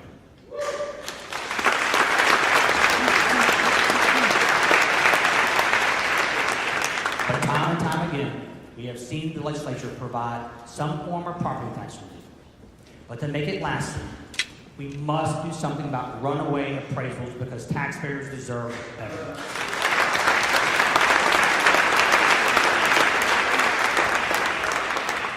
My constituents also talked about the need for quality health care at a reasonable price for families and businesses. They appreciate the process we made last session, tackling the cost of prescription drugs and health plans, pricing transparency, improving outcomes for women and children, but they need us to do much more. So we're going to continue the momentum by giving patients greater control over their health care as well as better access.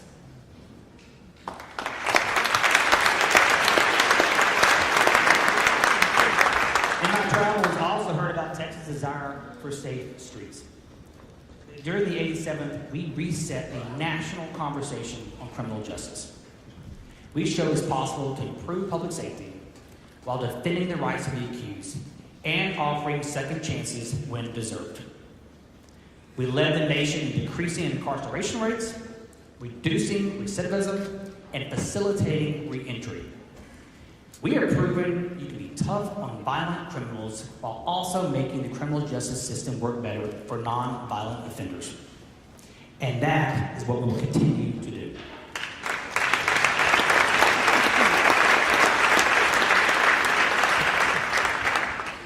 But members, we can work all day on these issues, but if rogue district attorneys will not uphold the law, what progress are we really making? It is time to rein them in.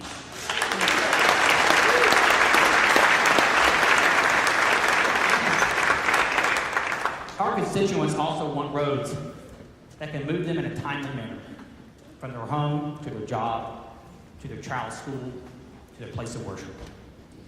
Texans want a reliable supply of water, resiliency from flooding, dependable energy, and high-speed internet across this great state. They want exceptional schools with exceptional teachers. With a once-in-a-lifetime budget surplus, now is the time to put a down payment on the future of Texas.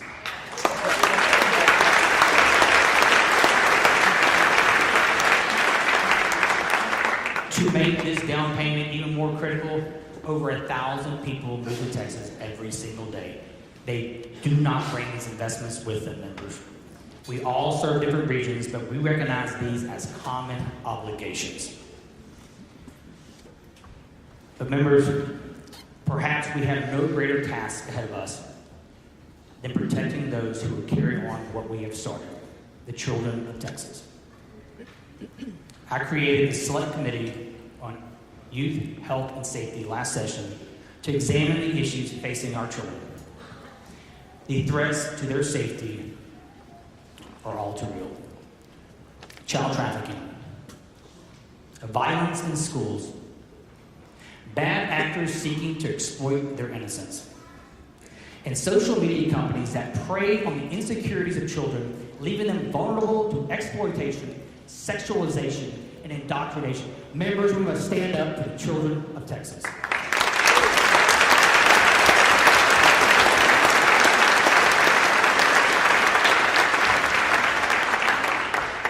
Teachers and parents alike want safer schools, and our kids deserve them. Last May, the lives of 21 Texas teachers and children were stolen when a gunman opened fire at Robb Elementary in Uvalde, Texas. We owe it to the memory of those children and teachers to make sensible, meaningful change.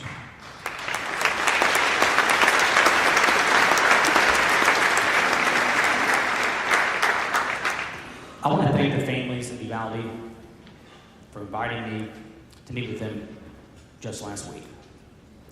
Having heard from them directly and taking into account the findings of our investigative committee, we have insights to inform our decision. This is going to be an especially tough conversation. This body has proven capable of handling conversations like this in the past. I am confident we will do so again.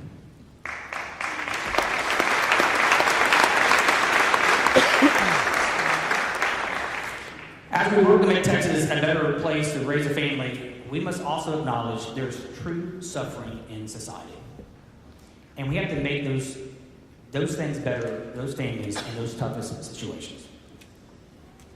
The most important thing to do, certainly, is to ensure our economy continues to generate quality jobs and meaningful wages. After all, an opportunity to provide for one's family is a powerful motivator, no matter where one is in life. At the same time, let us not forget people who need more than a job. Even with a vibrant economy, a single parent who can work, afford childcare, healthcare, transportation, and housing is indeed rare. How can we improve their lives and their children's futures? Tax-free diapers, wipes, and other child care supplies is a great start. And so is ensuring health coverage for new moms that lasts not 60 days, not 60 months, but an entire year.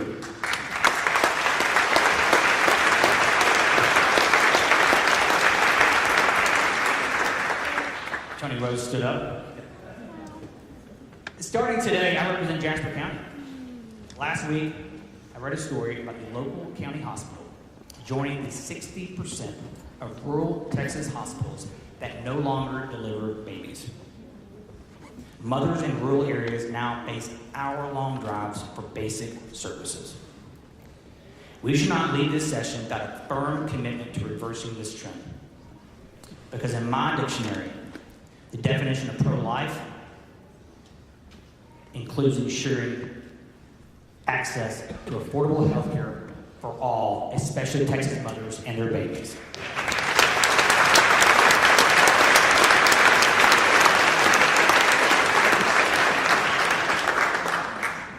And to show the Texas House is committed to the maternal health of our own staff this session, I am proud to announce we are offering additional resources to guarantee 12 full weeks of paid maternal and paternal leave for those working for this chamber this session.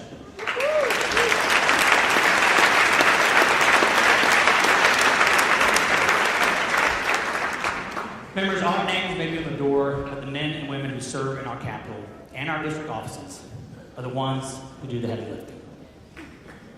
We must provide an environment that respects them and recognizes their value. With rapid inflation, let's also retain them by finally increasing their salaries.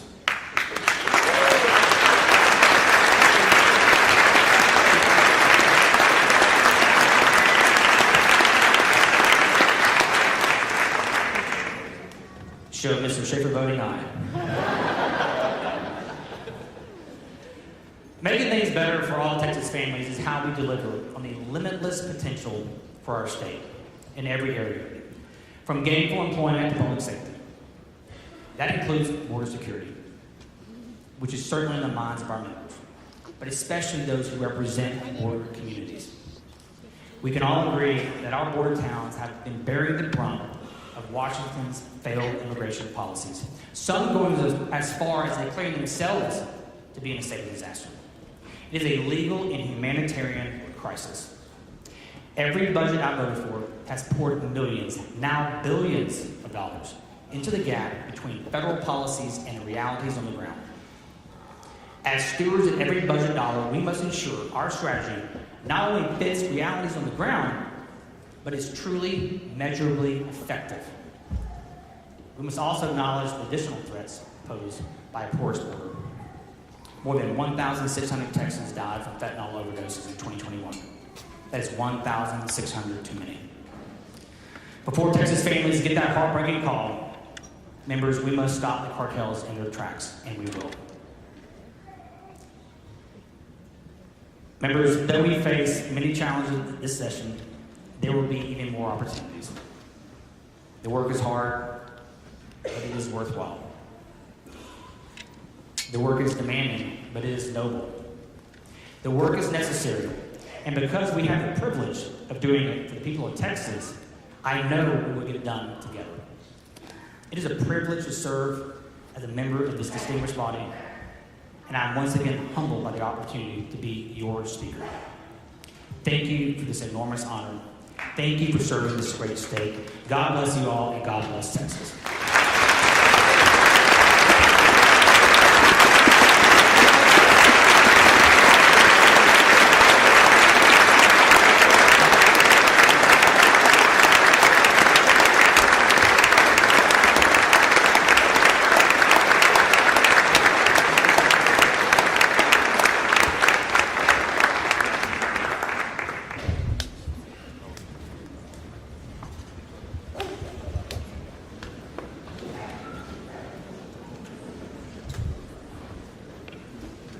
The following motion in writing, the clerk will read the motion.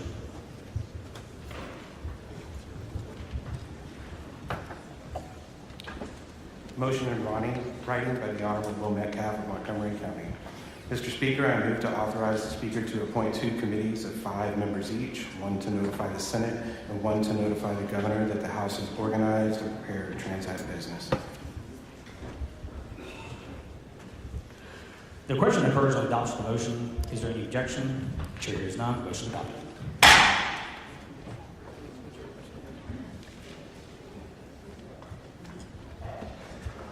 The following committees, the clerk will read the committees. Committee to notify the Senate, Keith Bell of Kaufman, Chair. Bales, Dean, Dutton, and Guetta. Committee to notify the Governor, Ed Thompson of Brazoria, Chair. Allison, Yan, Noble, and Swanson. The committee to notify the Senate shall assemble in the rear of the House chamber to carry out its duties. The committee to notify the Governor shall assemble in the back hall of the House to carry out its duties.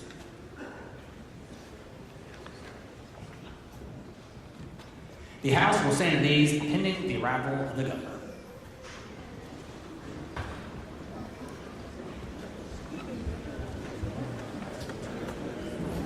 Leah.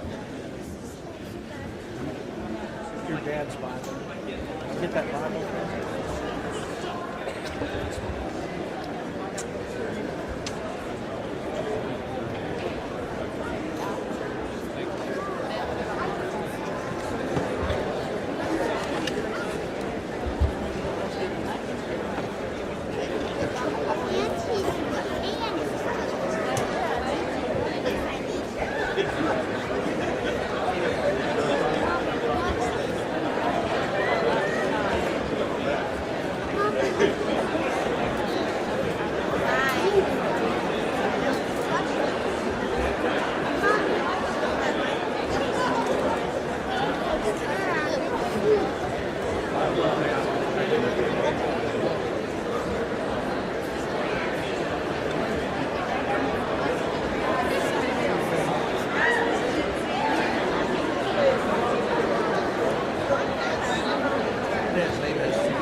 The chair recognizes Mr. Thompson of Brazoria. Mr. Speaker, we are pleased to report that the committee to notify the governor that the House is organized and prepared to transact business has discharged its duties. Thank you, Mr. Thompson.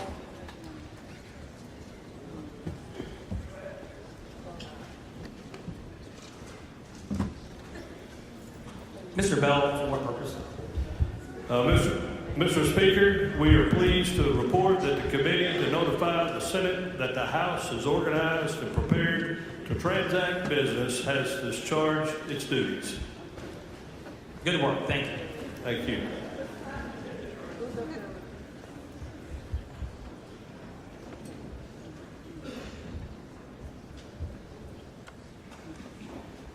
It is my privilege to welcome to the House the Honorable Greg Abbott, Governor of Texas, and First Lady Cecilia Abbott.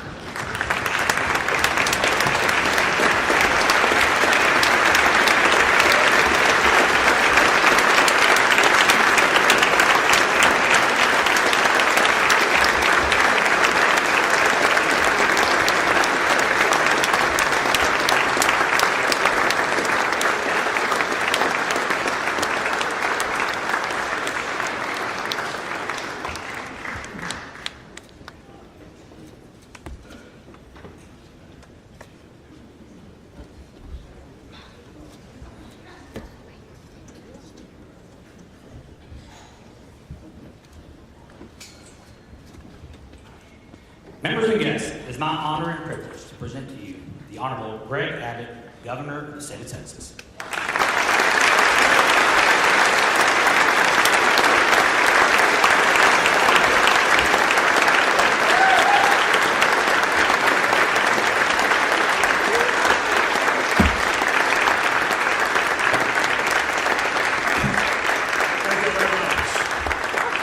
Please be seated.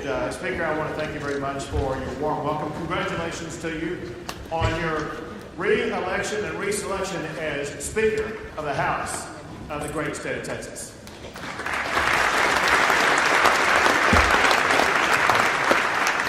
I'm honored to be joined today by the fabulous First Lady of Texas, Cecilia Abbott.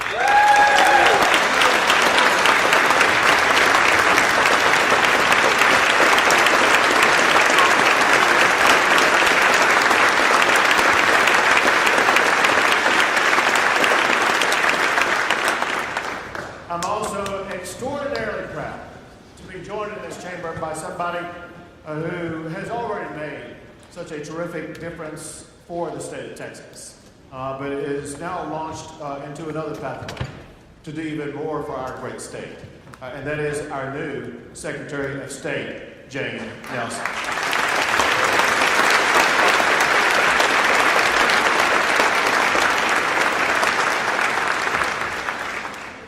You know, typically a speaker is not supposed to apologize, but I apologize a little bit. Me and Charlie Garrett, where's Charlie? He was napping over there. So we were at the game last night. I'm still wearing purple, and I think I went to bed at something like 5 o'clock with a tired voice. Yelling made no difference to the Georgia Bulldogs last night. I can tell you that much. But listen, I'm proud anytime Texas is represented for being the very best, whether it be college football or economics or whatever. And so, win, lose, or draw, I'm extraordinarily proud of TCU representing our state.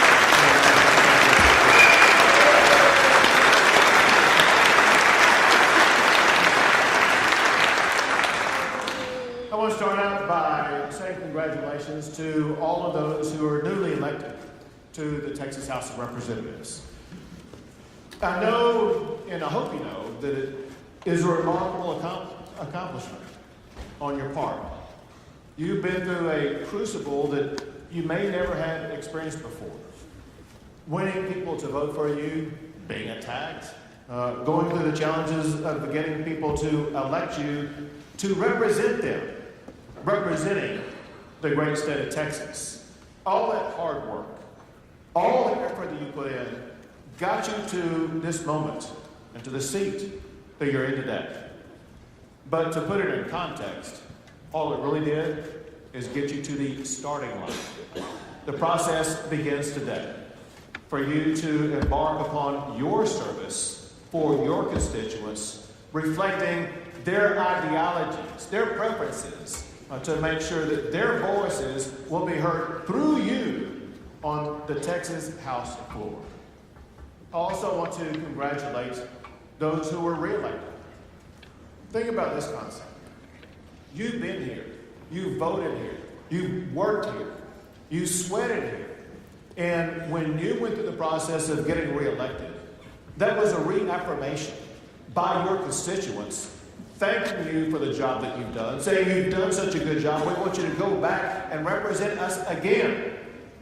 Tremendous honor all the way around. So I'm proud of all of the members of the Texas House of Representatives for going through what you did go through to make it to this moment today.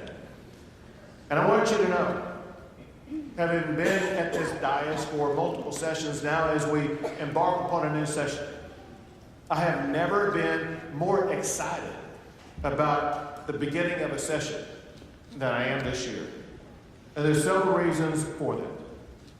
One is, more than any other year, we are situated with an extraordinary opportunity to not only address the needs and challenges of our fellow Texans, but also to advance both the state and the lives of our fellow Texans more than any other session that we've ever had.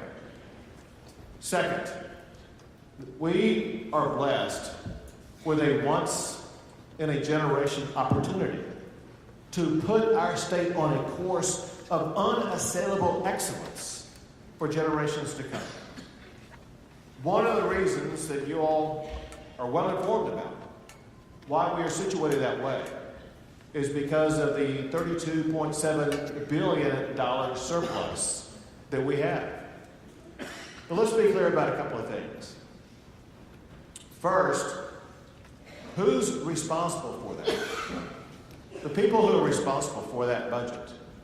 They are the hard-working men and women, working families in this state who sweat and toil to ensure that they're earning a good living, contributing back to the state through their taxes. They are the reasons why we have that budget surplus.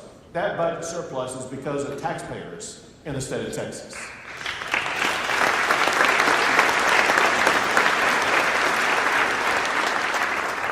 There is another reason. Another reason is because Texas and our policies, they are attracting so many people here from other states. Once again, this past year, Texas was #1 in the nation for the most new people coming into our state from other states. It's been that way as long as I've known. We have more people coming here, adding to our economy than any other state. But we cannot overlook a third reason why we have the budget surplus that we do. It is owed mostly to the taxpayers of the state of Texas. But know this, that you know, and that is that you have implemented good stewardship with policies that made sure that we would have a budget surplus. Not every state can say that. In fact, as we gather here today, the state of California, while Texas has a more than $32 billion budget surplus, California has more than a $20 billion deficit. While we have our surplus, the governor of New York is asking the federal government for money to help them in their state. And I heard a commentator with a public policy organization on TV today in New York, who's a former member of the state legislature in New York, saying that one of the issues that the governor of New York is most concerned about is the fact that so many people are fleeing the state of New York. That's causing a budget problem for their state. That's not a problem that we have in Texas. In Texas, we attract people here. And we keep people here. You know, you hear all this time about how Texas is number one for attracting new people. There's another number along those lines you need to know about. Texas is known as the stickiest state in the United States. What does that mean? That means Texas ranks number one with retaining those who are born and raised here more than any other state. If you're born in Texas, by God, you love being a Texan and you want to stay in the great state of Texas.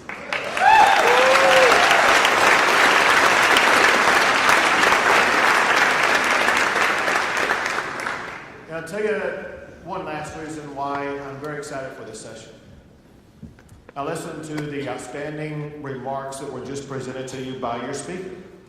And in those remarks were contained a broad outline of prolific issues that must be addressed this session. I can tell you that as we embark upon this session, I think there's a greater coalescence among both chambers, among all the leadership, about not only what the issues are, but also what the solutions to those issues are. And what that means is we start out in a perfect position to have an extraordinarily successful session that will end in 140 days from today. So as we embark upon this profound effort, I wish you Godspeed, and I ask that God continue to bless the great state of Texas, and that Texas remains the greatest state in the greatest country in the history of the world. God bless you all.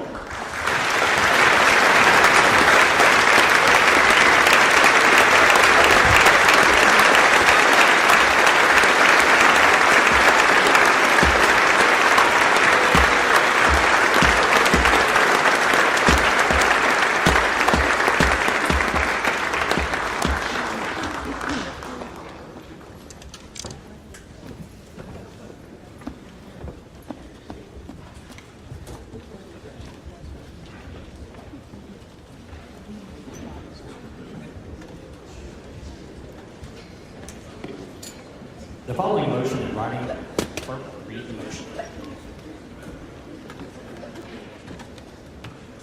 Motion in writing by the Honorable Will Metcalf of Montgomery County. Mr. Speaker, I move that staff members employed by the House committees at the end of the 87th legislature continue to be employed by the House subject to available funding until standing committee assignments have been made for the 88th legislature. The question occurs on the adoption of the motion. Is there objection? Chair hears none. Motion adopted.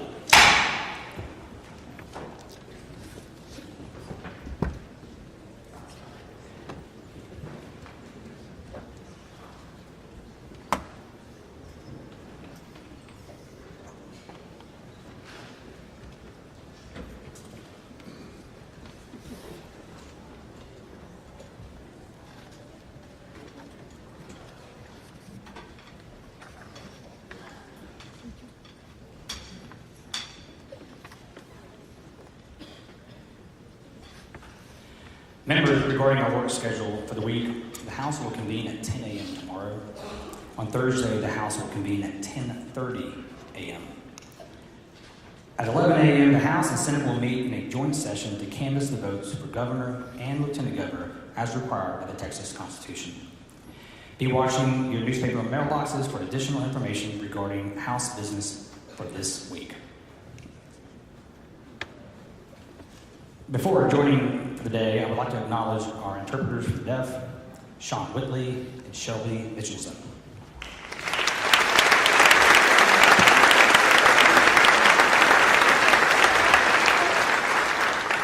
And our doctor of the day, Dr. Emily Briggs of New Braunfels.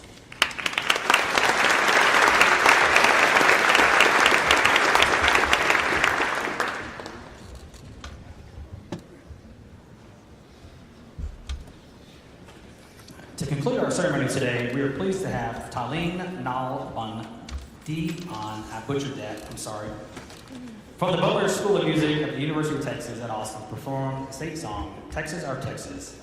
The House and gallery will please rise.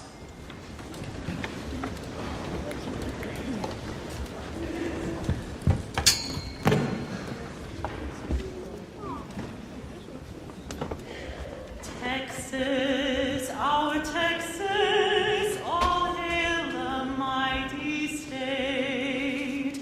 Texas, our Texas, so wonderful, so great.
Please rise for the benediction, which will be offered by the Most Reverend David L. Toots, Bishop of the Diocese of Beaumont.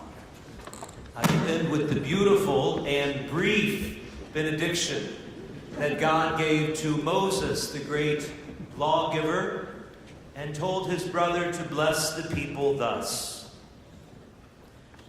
The Lord bless you and keep you. The Lord make his face shine upon you and be gracious to you. The Lord lift up his countenance upon you and give you peace. La bendición de Dios Todopoderoso, Padre, Hijo y Espíritu Santo descienda sobre ustedes y permanezca para siempre. And the people said, Amen.